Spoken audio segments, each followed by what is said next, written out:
So this episode of Monday Night Raw is all about the Superstar Shakeup Part 1, because Part 2 is going to be Smackdown. And I'm going to tell you guys, this shakeup was not all it's cracked up to be to certain points. But some were surprising when they ended up on Raw, and I'll get to that. But the show first starts off with Cena. Yeah. The Miz and Maurice come out just as John Cena and Nikki Bella again playing the tired stick again. Yes, they're a part of Monday Night Raw now, and they get into the ring. We're off to Hollywood. But John, he didn't accept us. Oh, yeah, something about being robotic. Yeah, Miz, you're one to talk. You're real world shit. Lick nuts. But anyway, as this is going on, it's like, okay. You hear that engine. Dean Ambrose comes out, the Intercontinental Champion, and apparently he's on Raw now. Now, I don't like that one bit. The main reason why I don't like that one bit is because, as of right now, there are 2 mid-card titles on Monday Night Raw. Now, they may change for SmackDown, and I haven't, the slightest idea how they're going to do so, unless Dean Ambrose drops the Intercontinental title to Baron Corbin, or Kevin Owens goes to SmackDown. But anyway, Dean Ambrose hits her. And another reason why I didn't like that is because, once again, the Shield are on the same fucking show. So, somewhere down the line, they're going to team up and go Shield again. It's going to happen. There's going to be a Shield reunion, and it may be for good this time. But anyway, you have Dean Ambrose that comes out and he addresses.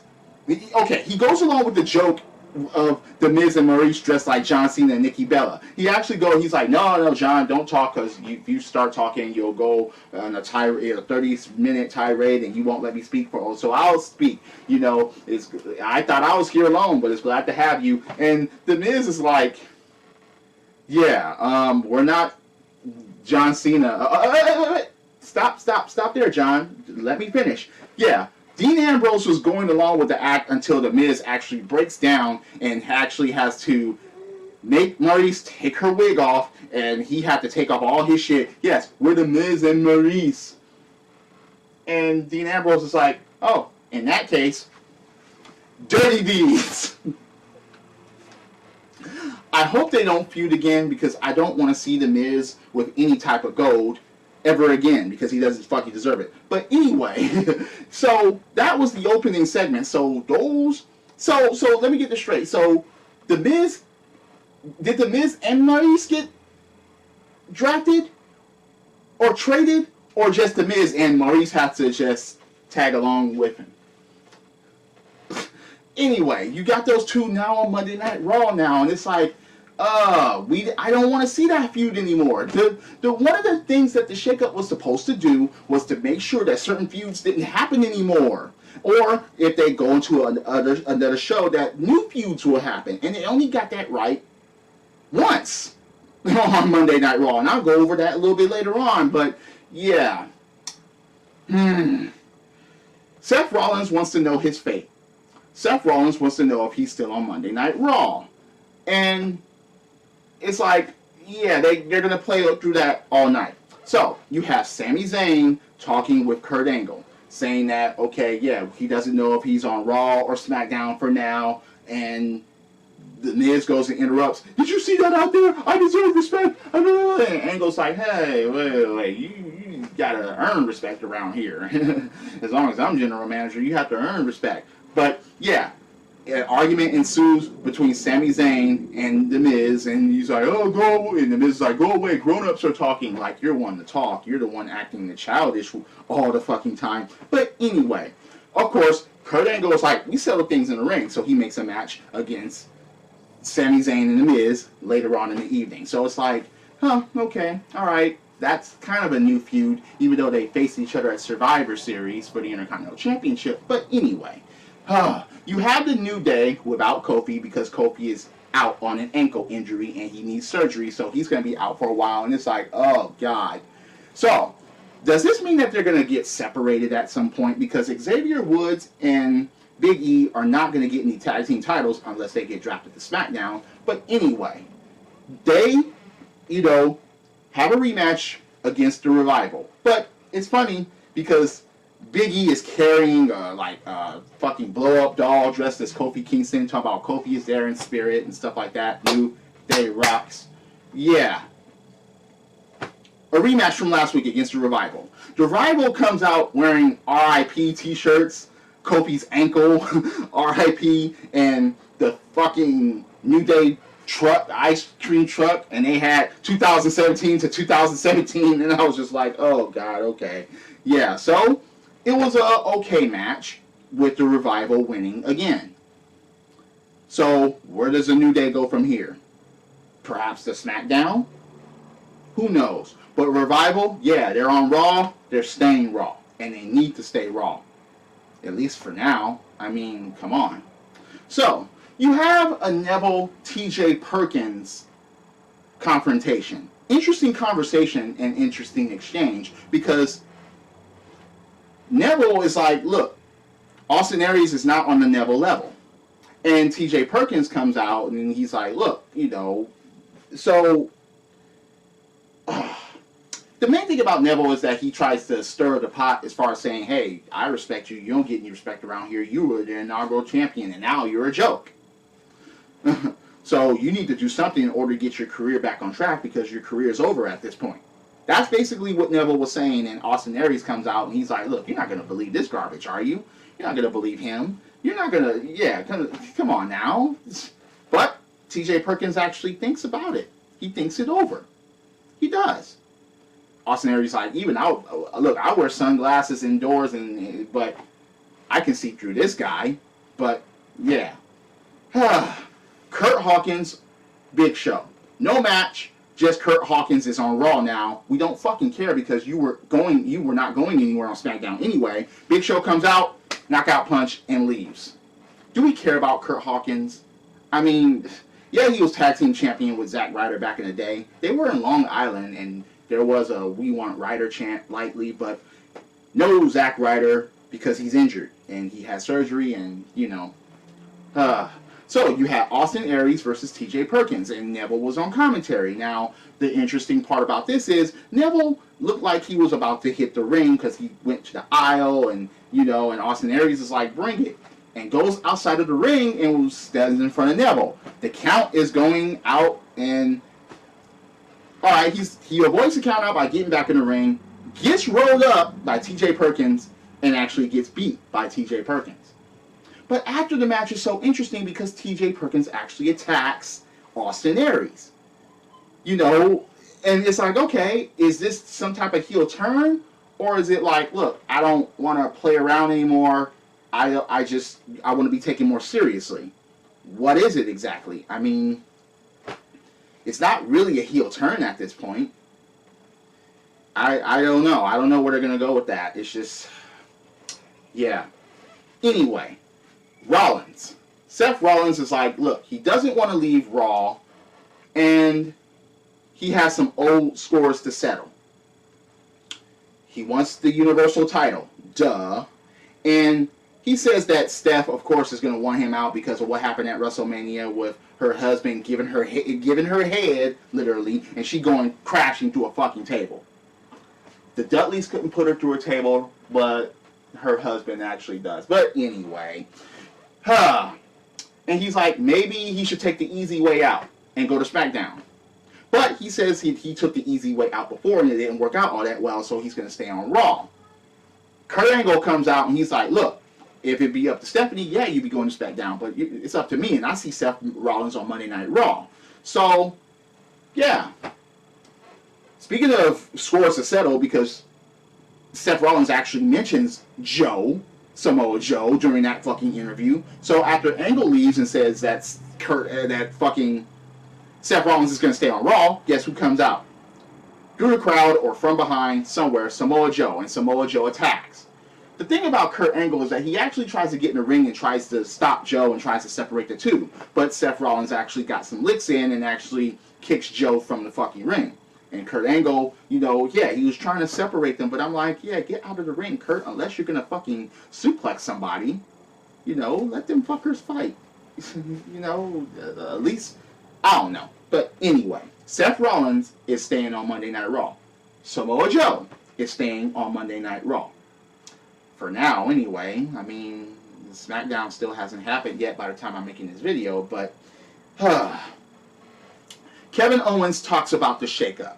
Kevin Owens talks about Chris Jericho. Kevin Owens talks about Dean Ambrose because he's Intercontinental Champion. And he says that he's the premier champion on Raw. He's like, look, I took the United States Championship away from Chris Jericho and I'll defend it. And I will be the premier champion on Raw. The great champion of Raw. And it's like, oh, God. So Brock Lesnar basically, yeah, he took the fucking Universal Championship and just, poof, gone. He better not end up on SmackDown. I don't see the red titles ending up on SmackDown or the blue titles ended up on Raw. And it showed on Raw. It showed that no one with a blue fucking belt went there. But anyway. Oh, God. No. Jericho. Yeah, you want to talk to Jericho? He's not here tonight. Okay. Charlotte versus Nia Jax. Okay, it was a one-on-one match, one-on-one encounter, and they had to press it to us that it took all three, Sasha, Bayley, and Charlotte, in order to get Nia out of the match at WrestleMania. So at this one-on-one match, there were even a couple of botches where Nia was supposed to do a shoulder breaker, and she actually put a knee on the Charlotte's fucking head. The referee even had to check up on her. And later on, Charlotte does a fucking moonsault from up the top rope and goes out of the fucking ring and actually kicks Nia in the back in the fucking front of the head because Nia wasn't in the right position to fucking catch her. But anyway, Nia actually wins the fucking match. Charlotte tries to figure four. Nia was like, nope, fuck that. Head to bottom turnbuckle, and Samoa dropped. Well, she splashed her in the corner, and then Samoa dropped, and that's it. So, damn, where does the queen go from here? SmackDown, maybe? Maybe. Because Nia, yeah, I don't see Nia going anywhere. Maybe I'm wrong, though, but still. Jinder Mahal versus Finn Balor. Why is Jinder Mahal in the match? Okay, he actually got some licks in, but it's still not going to be taken seriously as far as him beating Finn Balor. No, Finn Balor gets away with a win. But the most interesting part happened after the match. Bray Wyatt is now on Raw. But, fuck, man. Bray Wyatt is on Raw. Guess what that means? He's not going to win the WWE Championship back from Randy Orton. So that's a done deal. But he actually targets Finn Balor. That's a new feud, okay? I'm actually for that. I'm just not all for the, hey, he's on Raw now, so he can't be WWE Champion. That's the only thing that I have a gripe about. But Finn Balor versus Bray Wyatt, the Demon King versus the Eater of Worlds, bring that shit on and have that shit be a good fucking match. Please. So, after that, it's, oh, okay, yeah, he's like, Monday Night Raw, I'm here. You get motherfuckers that are on Monday Night Raw that's involved with the shakeup but didn't come out, and they were just announced.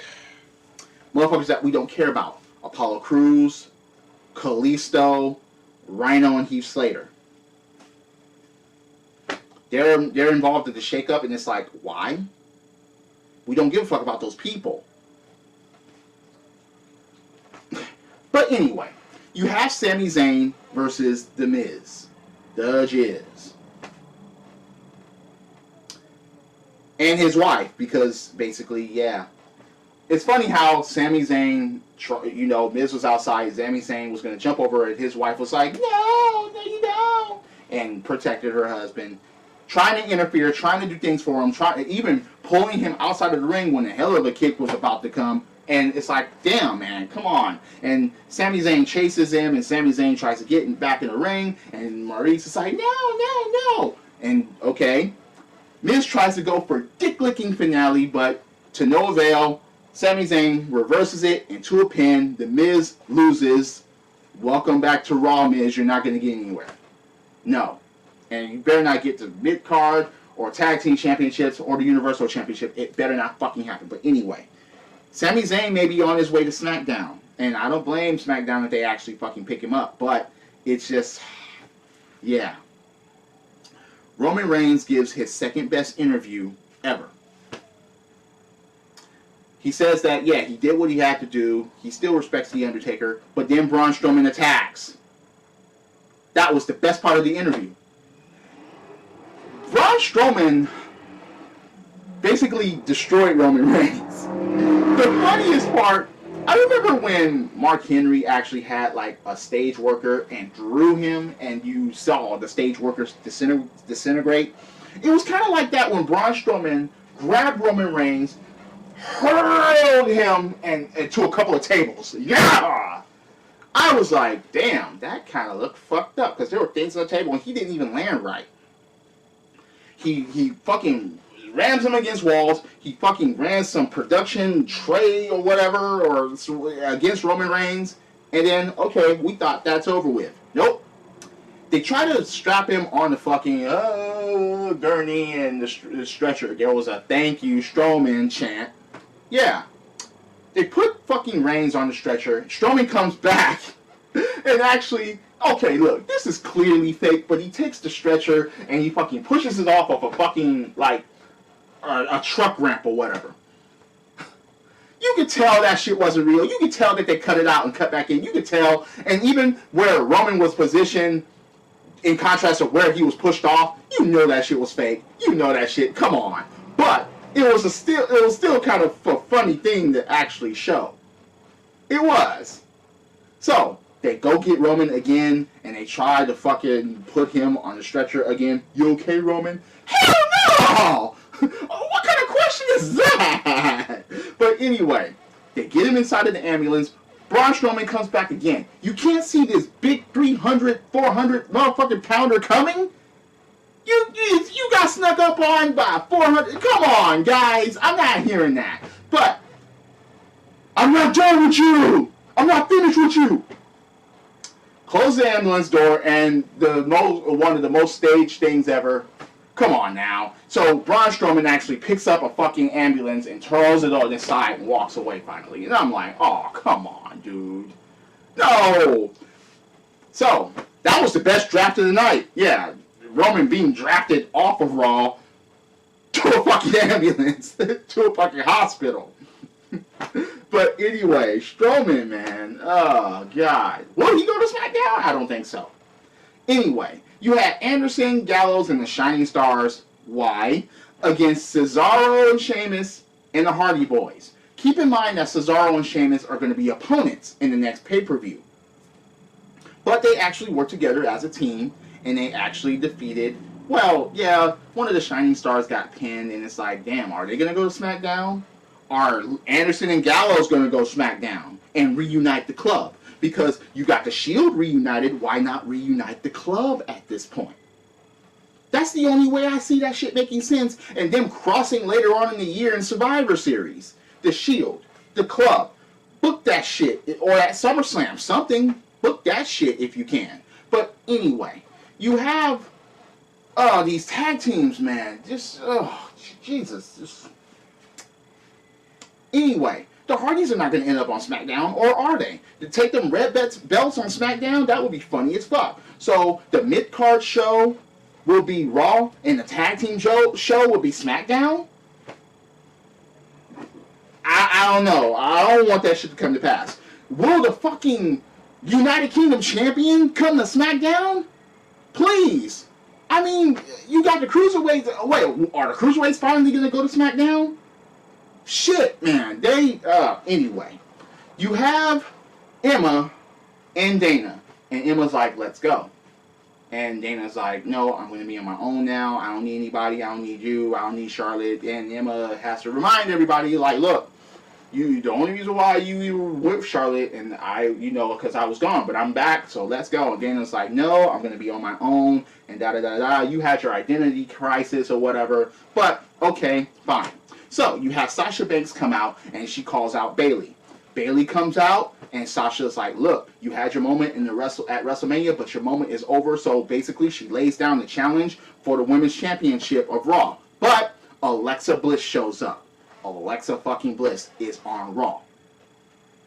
She said that she's glad to be off that drama show of SmackDown and all that. Mickie James comes out. Now, but before all that happened, Bayley actually thanks the fans, and she thanks everybody for believing in her. Of course, she was just Bayley, just as Sasha put her. But Mickie James is also on Raw, so that's a shakeup. Okay, fine.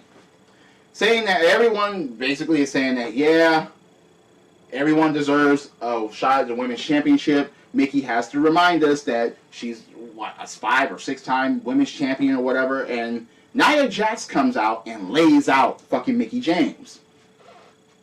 Gets in the ring, and of course Alexa Bales lays out Sasha, and then lays out fucking Bayley and grabs the belt. She's like, this is my title. It pretty much can be very soon if they do this right. But, yeah. Oh, God. So, Kurt Angle made a champion versus champion match. Kevin Owens versus Dean Ambrose. And it was a pretty cool fucking match. Remember, these two actually feuded before. So, yeah, it was a pretty good match. It was a pretty solid match. And it was a one-on-one encounter, which no one came out and interfered during the fucking match. Dean Ambrose actually ends up fucking winning. So, I think that's cool. Maybe that win will kick Owens out and have him get fucking traded or drafted to SmackDown or whatever. But after the match, you had Chris Jericho come out. Jericho comes out, he hits the ring, and then hits the BAM! Code breaker. And that basically ends the show. Yeah, even without a mic, Jericho was like, drink it in, man.